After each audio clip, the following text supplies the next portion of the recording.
Hey, greetings today, and I wanted to talk about Angular and the Angular way. So lately, I've been hearing that in Angular, and I've been working with Angular a lot. I've been on a major project. That's why I haven't been doing any videos. But I just want to talk about Angular today, and this talk that you have to do things the Angular way. Like there's an Angular way, really, just to go about things and get things done. There's an Angular way in order to do anything. And I just want to give out my 2 cents and say that that's really not the case. When working with Angular, TypeScript is a superset of JavaScript, right? They say that themselves. What this means is that you can use their features, but if you have your own features that you want to use instead, you can seamlessly implement this into the app. And this TypeScript logic, this TypeScript JavaScript logic can go the same for all of Angular, which means I don't have to use all the features that come with Angular in order to get things done with an Angular app, meaning that there's going to be 3 things we're going to cover today. There's going to be forms, there's going to be XHR and making XHR requests, and there's also going to be navigation. That I wanted to go over that you need the Angular modules that are dedicated to those features in order to get these up and running in your app. So you can see what I mean. Here we just have a regular web app running, right? And now, in order for me to make a XHR request, right, just to grab some JSON data from the database, or just grab, in this case, data from a website or the website itself, right, we are going to use the HTTP client module. And now to import this, right, we first go into our app module.ts, import this whole module, right, and have this set up like so. Continue to do more setups, import in the component file that TypeScript file that we're going to use to implement the XHR features, which is HTTP client.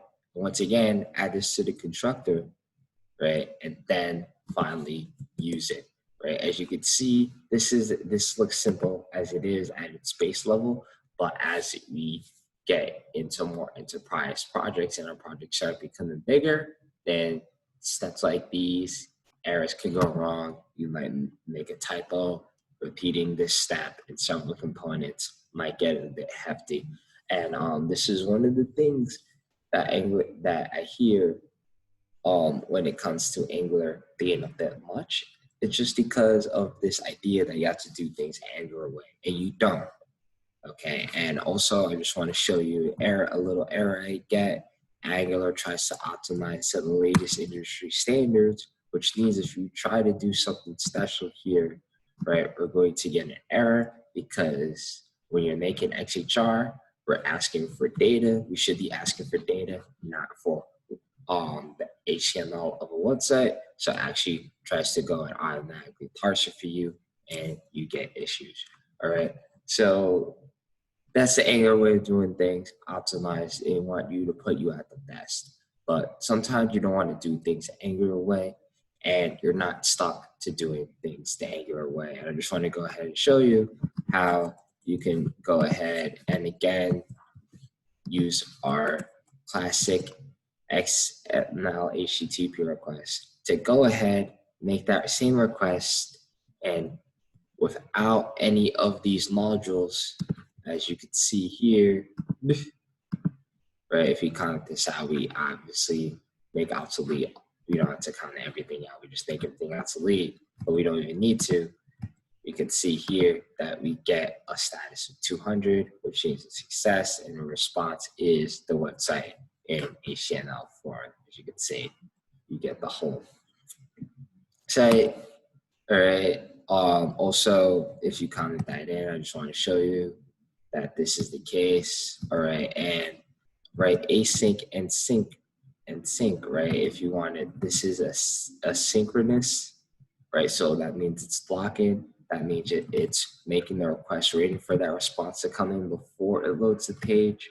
Want to go ahead, make this async, right?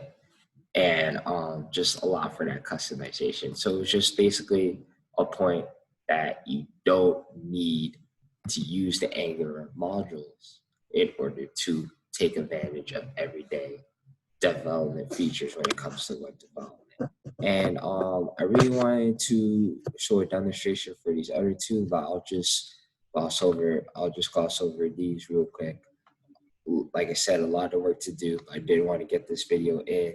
Is navigation, right? Now in navigation, a lot goes into it.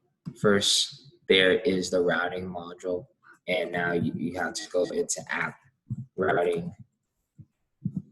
Try to go there itself. Should be a routing module here, right? And then you have to start to define your routes, right? And this, and for people who don't know how this goes too well, basically what we have, we head over to its definition, right? Not that definition. I'm trying to go to that. I want to see its interface. Okay.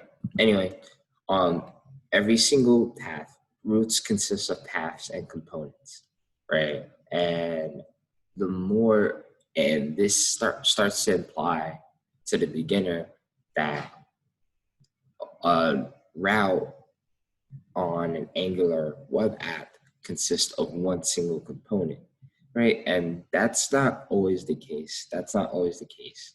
You can have a path on a web app that has several different components on it, and you don't need to be comprised of one single component.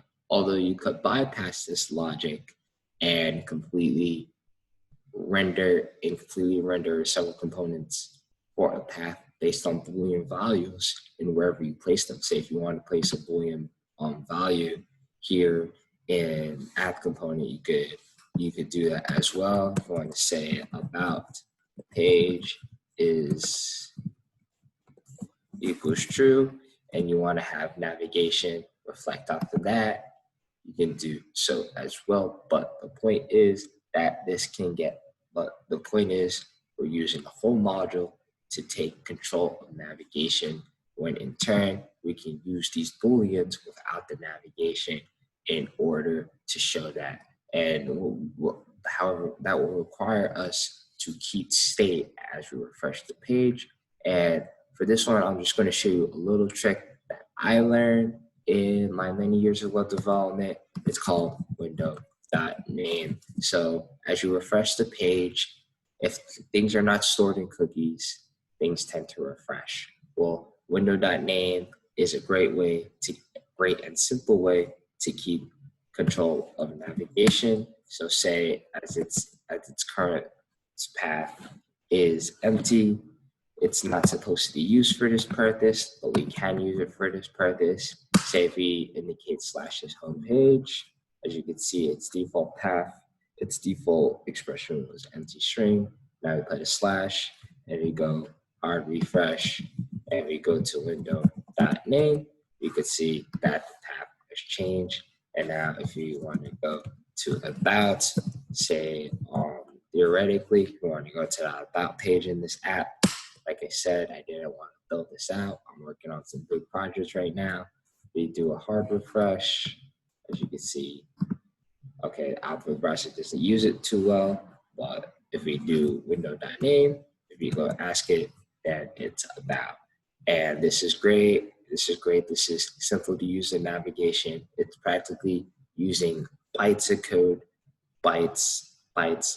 no more than 10 bytes in order to control the whole navigation on your application. And based on these values, which you can apply as booleans wherever you want, say you could have them in the service, or just placing them here in the app component TypeScript file, right? Just for example, right, you could have these boolean values be based on the string value of window.name and do navigation just like that, eliminating kilobytes, if not megabytes, of code, of module code controlling your routing. And now the last thing I wanted to talk about was forms. Now, Angular provides a module known as Angular Forms module. And basically how to go about implementing this is really, I just wanted to head to their website just to show you, but how we're going to go about implementing this is the same way. You usually come into your app module and then you import the forms module.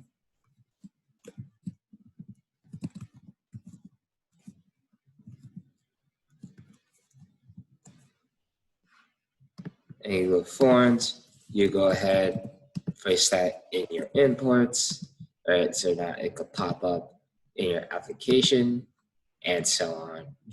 And you can see, as you repeatedly do this step, right, that the forms module just might be a little bit much.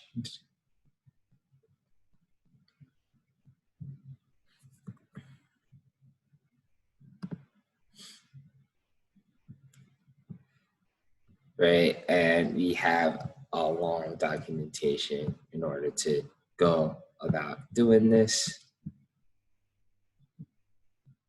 I just wanted to point out, import the forms module in the module, place in the imports. Right, now you add your imports. I don't want to get over to that. I just wanted to point out how much it takes for using the form, and it's on this page.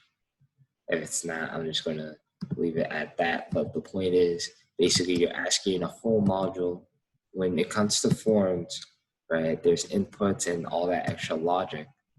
But this forms module, you're just practically asking a module just to do a simple thing, which is just to have a foreign element in the web app, and it will collect your information like so, right? So what I'm going to do is instead of using a foreign element to collect my information like so, you probably won't even need a foreign element in our web apps, all right? You could just let me go to the HTML. I want to now go ahead and just implement a simple input tag.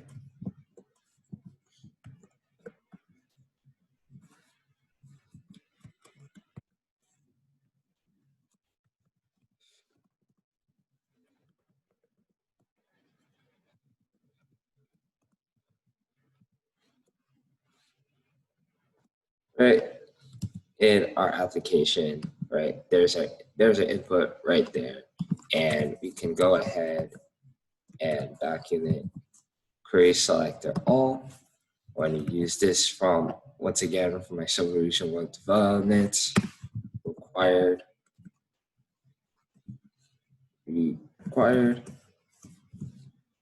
right? And now, like so, we have a list of our inputs. Now, say for example, in a theoretical web app form, we had several inputs, right? And we wanted to grab all the data instead of using the forms module, a whole module, just to grab form data. We can go ahead and just grab the required values like so. And now we have everything that belongs to this form or to its respective field. And furthermore, you could just add classes on some of them. Right. Class is water, say for example. Right.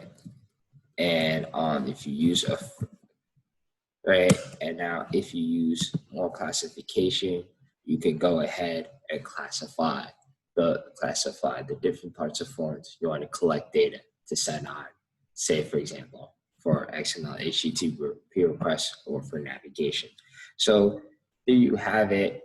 The use of these modules, once again, Angular way requires that for the features that it has, there are these modules that support and dedicate every single best practice to what you need to get done. Always, you might not want to do that. Say if you want to create a portfolio website or just a simple blog, right? And you want to use this logic and you want to use these features, you can just easily like so. And I just want to show about this in the app component. Actually, it won't exist here yet. Hold on. ng it's right, right, and then yeah, another thing when accessing elements, even though they say this is a bad way to access them, right? If you, like I said, if you want to create a portfolio website or a single page blog, you could just go ahead and access like so, access like so, without really trying to get deep into Angular using stuff like view container ref, element ref, and all these extra modules and all these extra amazing features which Angular has. You don't really need them. You can use the simplest and most fundamental and most classic techniques in web development in order to get your work done. So thank you for taking your time to watch this video. Please like, please share, and please subscribe.